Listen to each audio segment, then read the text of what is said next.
சங்கைக்குரிய அல்லாஹ் நல்லடியார்களே, அல்லாஹ்வுடைய கிருபையினால்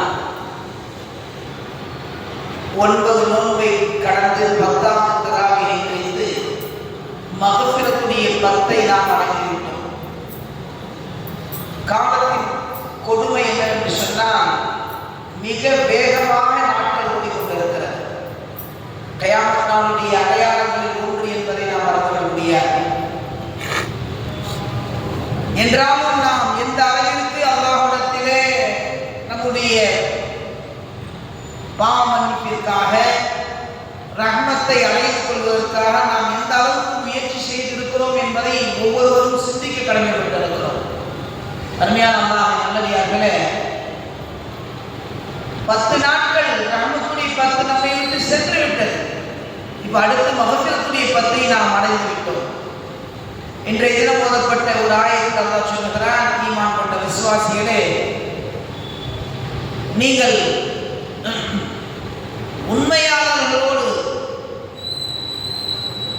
நீங்கள் அல்லாஹ்வுக்கு பயந்து சொல்லிலும் செயலிலும் உண்மையாளர்களோடு நீங்கள் சேர்ந்திருங்கள் என்று அல்லாஹ் சொல்லி காட்டுகிறார். யா அய்யுஹல்லதீன ஆமனு தக்குல்லாஹ், ஈமான் கொண்ட விசுவாசிகளே, அல்லாஹ்வை முதலில் அஞ்சிக் கொள்ளுங்கள். இரண்டாவது, வகூனு மஅஸ்ஸாதிகீன், உங்களுடைய சொல் செயல் எல்லாவற்றிலும் உண்மையாளர்களோடு சேர்ந்து இருங்கள் என்று அல்லாஹ் அந்த வசனத்திலே சொல்லி காட்டுகிறார். அருமையான அல்லாஹ் நல்லடியார்களே, இயற்கையாகவே பார்த்தால் ஒரு மூமினிடம் நல்ல மற்றும் தீய எல்லா தன்மையும் இருக்கும். என்றாலும் பொய் சொல்லக்கூடிய அந்த தன்மை இருக்கிறது. ஒரு மூமினிடத்திலே, மூமினாக இருந்தால் அவரிடத்திலே பொய் என்பது இருக்காது. சகா காலமும் எந்நிலையிலும் என்ன செய்ய மாட்டார், எதற்காகவும் பொய் சொல்ல மாட்டார். ஏனென்றால் இஸ்லாமிய மார்க்கம் மிக உயர்ந்த மார்க்கம். இந்த மார்க்கத்திலே உண்மையான முஃமின்கள், உண்மையான நபிமார்கள் தான் இந்த உலகத்திலே தோன்றினார். அதனால்தான் அல்லாஹ் ஜல்லஷானு தஆலா முஃமின்களை ரொம்ப கண்ணியப்படுத்துகிறார். இஸ்லாம் நமக்கு கற்றுத்தரக்கூடிய பாடங்களிலே மிக உயர்ந்த பாடம் எது என்று சொன்னால், உண்மையை பேச வேண்டும், உண்மையாளராக நடக்க வேண்டும். ஏனென்று சொன்னால் உண்மை எப்பொழுதுமே என்ன செய்யாது, ஒரு மனிதனை அழிவில் தள்ளாது, ஒரு மனிதனை அழிவில் போட்டு விடாது. என்னைக்காவது ஒரு நாள் உண்மை வெல்லும். அருமையானவர்களே, இதற்கு அரபியில சிதுக்கு என்று சொல்வார்கள். சிதுக்கு என்று சொன்னால் உண்மை, கிதுபு என்று சொன்னால் பொய். தமிழிலே இதற்கு உண்மை என்பது உள்ளத்தால் ஏற்படக்கூடியது, பொய் என்பது வாயால் ஏற்படக்கூடியது. பெருமானார் ரசூலுல்லாஹி ஸல்லல்லாஹு அலைஹி வஸல்லம் அவர்கள் உண்மை பேசுவதால் கிடைக்கக்கூடிய பலன்கள் என்ன என்று நிறைய செய்திகளை சொல்லி காட்டுகிறார்கள். ஒரு மனிதன் இந்த உலகத்தில் உண்மையாளனாக நடக்கும் பொழுது, மக்களிடத்தில் பழகும் பொழுது, உண்மையை பேசும் பொழுது அவனுக்கு உயர்வும் சுவனமும் அவனுக்கு நிச்சயமாக இருக்கிறது என்று பெருமானார் ஸல்லல்லாஹு அலைஹி வஸல்லம் அவர்கள் தெளிவாக சொல்லி காட்டுகிறார்கள். அருமையானவர்களே, எல்லா இடங்களிலுமே என்ன செய்வது, உண்மையான மூமினாக நடந்து கொள்வது. ரசூலுல்லாஹி ஸல்லல்லாஹு அலைஹி வஸல்லம் சொன்னாங்க, எந்த மனிதன் 4 விஷயத்தை, 4 காரியங்கள் இருந்தால் நிச்சயமாக இந்த உலகம் உன்னிடத்தில் இருக்கும். ரசூலுல்லாஹ் சொல்றாங்க 4 காரியம் ஸல்லல்லாஹு அலைஹி வஸல்லம் சொல்லி காட்டுறாங்க. அதுல முதலாவது செய்தி என்னன்னா, அமானிதத்தை பாதுகாப்பு. அமானிதத்தை பாதுகாப்பு. எதுவெல்லாம் அமானிதம்? நம்பி ஒரு பொருளை ஒப்படைக்கப்பட்டால் அதை பாதுகாப்பு. அல்லாஹ் குர்ஆனில் சொல்றான் இல்லையா, இன்னல்லாஹ யஅமுருக்கும் அன் துஅத்துல் அமானாத்தி இலா அஹ்லிஹா, உங்களிடத்தில் நம்பி ஒரு பொருளை ஒப்படைக்கப்பட்டால் உரியவரிடத்தில் ஒப்படைத்து விடுங்கள். வைதா ஹகம்தும் பைனன் நாஸி அன் தஹ்கு பில் அத்ல், நீங்கள் இருவருக்கு மத்தியிலே தீர்ப்பு செய்தால் நீதமாக நடந்து கொள்ளுங்கள். அல்லாஹ் இந்த இடத்துல என்ன சொல்றான் தெரியுமா? அல்லாஹ் எப்படி தெரியுமா சொல்றான், இன்னல்லாஹ நிஅமா யஇதுக்கும் பிஹி, உங்களுக்கு அல்லாஹ் என்ன செய்யறான், அழகான உபதேசம் செய்யறான். இந்த இடத்துல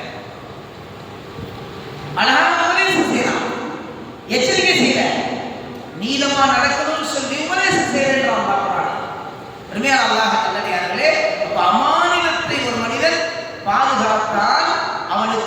உலகம் காலடி நகரம்.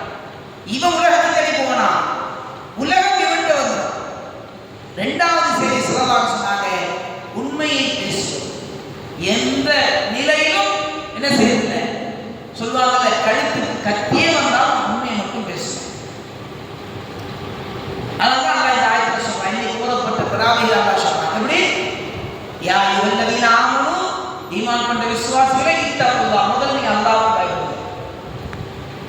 வகூனு மஅஸ் ஸாதிகீன், உங்களுடைய சொல் செயல் ரெண்டிலுமே என்ன செய்ய, உண்மையாளர்களோடு நீங்க சேர்ந்துருங்க.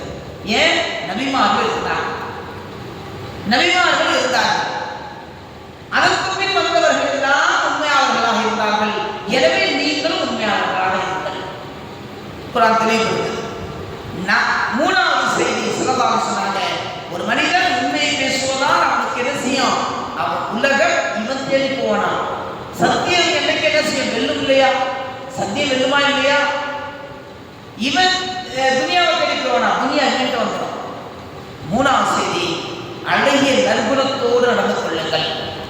ஏன்னா ஸல்லல்லாஹு அலைஹி வஸல்லம் பத்தி சொல்லும் பொழுது அல்லாஹ் சொன்னா, நபியே இன்னக லஅலா குலுகின் அதீம், உங்களை நாம் அழகிய நற்குணத்தோடு படைத்திருக்கிறோம். இப்ப நாமெல்லாம் நபியுடைய உம்மத் இல்லையா? நபிக்கு என்ன சிஃபத் இருந்தா அந்த சிஃபத் எங்கே வருமா இல்லையா?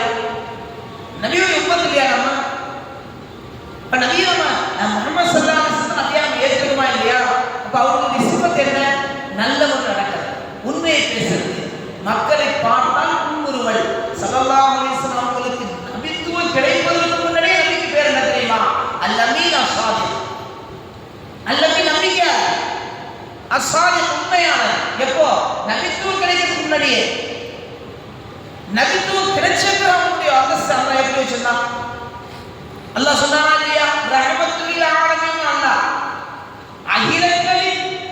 அகிலங்களில் உள்ள அனைவருக்கும் ரஹ்மத்தாக நபியை நாம் உண்மை அனுப்பியிருக்கிறோம்.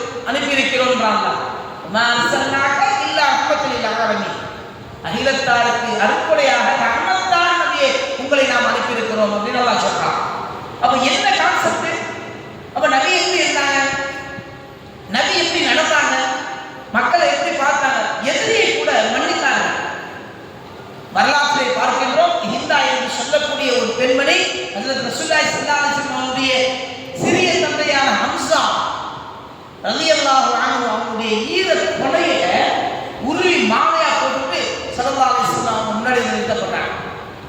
ஹம்ஸா ரலியல்லாஹு அன்ஹு சிறிய தந்தை. அப்ப நமக்கெல்லாம் எப்படி இருக்கும்? நம்முடைய சகோதரன் அடிச்சிட்டா, நம்முடைய தாய் தகப்பனை ஏதாவது சொல்லிட்டா, திட்டாலே நம்ம விட மாட்டோம். எப்படா நீ எங்க அப்பனை திட்டுவ, எப்படி நீ அண்ணனை திட்டுவ, கேட்போமா இல்லையா? சந்தை போய் நிற்போமா இல்லையா? ஆனா ஸல்லல்லாஹு அலைஹி வஸல்லம் தன்னுடைய சிறிய தந்தை ஹம்ஸா ரலியல்லாஹு தஆலா கொண்டல உருவி மாலையா போட்டுச்சு. அந்த ஹிந்தா என்று சொல்லக்கூடிய ஒரு பெண்மணி ஒரு போர்ல கடைசியில கைதியா கொண்டு நிறுத்தப்படுது. அந்த போர்ல முஸ்லிம்களுக்கு அல்லாஹ் வெற்றியை கொடுத்தான். இவன் இந்த அம்மாவை கைதியா கொண்டு நிறுத்தப்படுது. அந்த நேரத்தில் ஸல்லல்லாஹு அலைஹி வஸல்லம் பார்த்து சொன்ன வார்த்தை என்ன தெரியுமா? நினைச்சிருந்தா ஸல்லல்லாஹு அலைஹி வஸல்லம் அந்த இடத்துல தூக்கல போறதுக்கு ஸல்லல்லாஹு அலைஹி வஸல்லம் அனுமதி இருக்கு. செஞ்சுக்கலாமா இல்லையா? ஸல்லல்லாஹு அலைஹி சொன்னாங்க, இந்தா உன்னை பார்த்தால் என்னுடைய சிறிய தந்தை ஞாபகம் தான் வருது, என் கண்ணு முன்னாடி நிற்காது, உன்னை நான் மன்னிச்சிட்டேன். என்ன சொன்னாங்க? உன்னை நான் மன்னிச்சிட்டேன், என் கண்ணு முன்னாடி நிற்காது, உன்னை பார்த்தா என் சிறிய தந்தை ஞாபகம் தான் வருதுன்னு சொல்லி ஸல்லல்லாஹு அலைஹி வஸல்லம் அவர்கள் ரஹ்மத்துல் லில் ஆலமீன், அகிலங்களின் அருட்கொடை ரஹ்மத் என்பதை அந்த இடத்தில் நிரூபித்தார்கள். இதுதான் நடந்தது. ஒரு யஹூதியுடைய ஜனாசா போது ஸல்லல்லாஹு அலைஹி வஸல்லம் ஏஞ்சி நிற்கிறாங்க. ஜனாசாவை பார்த்துட்டு சஹாபாக்கெல்லாம் கேட்டாங்க, யா ரசூலல்லாஹ், யாரு யஹூதி ஆச்சு, இஸ்லாத்திற்கு புறம்பான மார்க்கத்திற்கே புறம்பான ஆச்சு, ஏன் ஏஞ்சி நிற்கிறீங்கன்னு கேட்டாங்க. ஸல்லல்லாஹு அலைஹி வஸல்லம் பார்த்து சஹாபாக்கள் ஸல்லல்லாஹு அலைஹி வஸல்லம் தெரியுமா, நான் உயிரோடு இருக்கும் போதே ஒரு யஹூதி போறான்னா அப்ப என்ன அர்த்தம்? அவன்கிட்ட தீனுக்கு போய் சேரல, அவன்கிட்ட மார்க்கம் சேர்த்திருந்தா அவன் யஹூதியா ஜனாசாவை போவானா? ஸல்லல்லாஹு அலைஹி வஸல்லம் கேட்கிறாங்க. உண்மையானவர்களே, நடைமுறை பழக்க வழக்கம் எல்லாத்தையும் அழகி நடைமுறை, எல்லாத்தையும் அழகி நடைமுறை. அதனால்தான் ஸல்லல்லாஹு அலைஹி வஸல்லம் பார்க்கறதுக்கு பல நாட்டு தூதர்கள் வந்தாங்க. யாரும் வந்தாலும் ஸல்லல்லாஹு அலைஹி வஸல்லம் முகமன் கொடுத்து வரவேற்பதிலே விருந்து உபசரிப்பதிலே பெருமானார் ஸல்லல்லாஹு அலைஹி வஸல்லம் அவர்கள் முதலிடத்தில் இருந்தார்கள். அதனால தான் அல்லாஹ் சொன்னான், நபியே ரஹ்மத்துல் லில் ஆலமீன் அப்படின்னா அல்லாஹ் அகிலங்களின் அகிலத்தார் அனைவருக்குமே ரஹ்மத்தாக உம்மை நாம் அனுப்பியிருக்கிறோம் என்று சொன்னாங்க. அருமையானவர்களே, அப்படி என்றால் நாம் சிந்திக்கணும். அந்த ரஹ்மத்துல் லில் ஆலமீனாக இருக்கக்கூடிய ஸல்லல்லாஹு அலைஹி வஸல்லம் அவருடைய உம்மத்தான் நாம் எப்படி இருக்கணும், நம்முடைய பேச்சு எப்படி இருக்கணும், நம்முடைய நடைமுறை எப்படி இருக்கணும், நம்முடைய பழக்க வழக்கங்கள், கொடுக்கல் வாங்கல்கள் எல்லாம் சிந்திக்க வேண்டும் சொல்றேன். அதனால்தான் அல்லாஹ் இந்த ஆயத்தில் சொல்றான், நீங்கள் உண்மையானவர்களாக இருங்கள். 3 விஷயத்தை சொல்றாங்க. நாவால் ஸல்லல்லாஹு அலைஹி வஸல்லம் அவர்கள் சொல்கிறார்கள், அருமையான அல்லாஹ்வின் நல்லடியார்களே, உணவு சாப்பிடுவதில் பேணுதலை கடைபிடியுங்கள். என்ன அர்த்தம்? ஹலாலான உணவு எடுத்துக்கொள்ளுங்கள், ஹராமான எந்த உணவையும் நீங்கள் எடுக்க வேண்டாம். ஏனென்று சொன்னால் ஹலாலான உணவு தான் உங்களை என்ன செய்யும்? உண்மையானவர்களாக ஆக்கும். ஹராம் கலந்து விட்டால் எல்லாமே டோட்டல் க்ளோஸ். அருமையான அல்லாஹ்வின் நல்லடியார்களே, இந்த 4 விஷயத்தை ஸல்லல்லாஹு அலைஹி வஸல்லம் அவர்கள் நமக்கு தெளிவாக சொல்லியிருக்கிறார்கள். அருமையான அல்லாஹ்வின் நல்லடியார்களே, இது போன்று பல்வேறு செய்திகள் பெருமானார் ஸல்லல்லாஹு அலைஹி வஸல்லம் அவருடைய காலத்தில் பல செய்திகளை பெருமானார் ஸல்லல்லாஹு அலைஹி வஸல்லம் சொன்னாங்க. நீங்கள் 6 விஷயங்களுக்கு பொறுப்பேற்றுக் கொண்டால் நீங்கள் சுவனம் செல்வதற்கு நான் பொறுப்பேற்றுக் கொள்கிறேன் ஸல்லல்லாஹு அலைஹி வஸல்லம். அது என்ன?